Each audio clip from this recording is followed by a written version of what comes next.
Hello everyone, welcome to our second episode of our herbal walk here in the southwest part of the U.S. My name is Dr. Sherry Jainuddin. I'm a resident doctor here in La Quinta at the Live Well Clinic. You can follow us on Instagram at Live Well Clinic. You can also follow me at DocSJND. So today we're talking about a very common plant that I'm sure most of you actually have in your homes. Another hint is that it's a common first aid plant. So if you're looking at these flowers here, they may not look familiar, but if we pan down, I'm sure you will soon recognize this plant. This is the aloe vera plant. The aloe vera plant is used around the world in many cultures, in many medical practices for all of its healing medicinal properties. It likes very, very dry soil. It's a succulent shrub.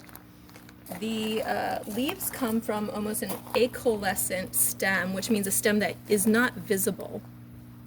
The leaves come up here, have a serrated edge, and the medicinal properties are actually found in the leaves themselves.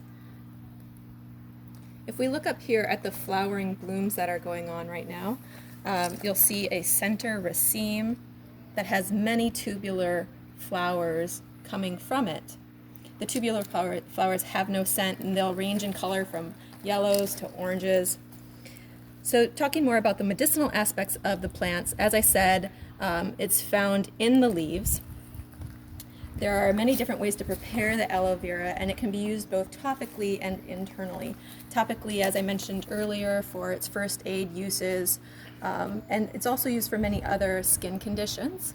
It can be taken internally for boosting the immune system, and it's also very soothing to the digestive tract. However, there needs to be careful preparation of this because there is also a latex found in the leaf's rind, so that has to be carefully extracted because that will be a cathartic laxative, which is not the effect that people generally want from this plant.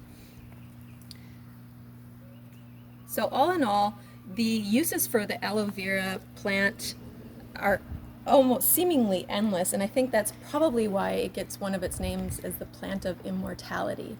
Another common name for this plant is lily of the valley. So lily of the desert. So thank you today for joining us. I hope you learned a little bit more about this very common household plant.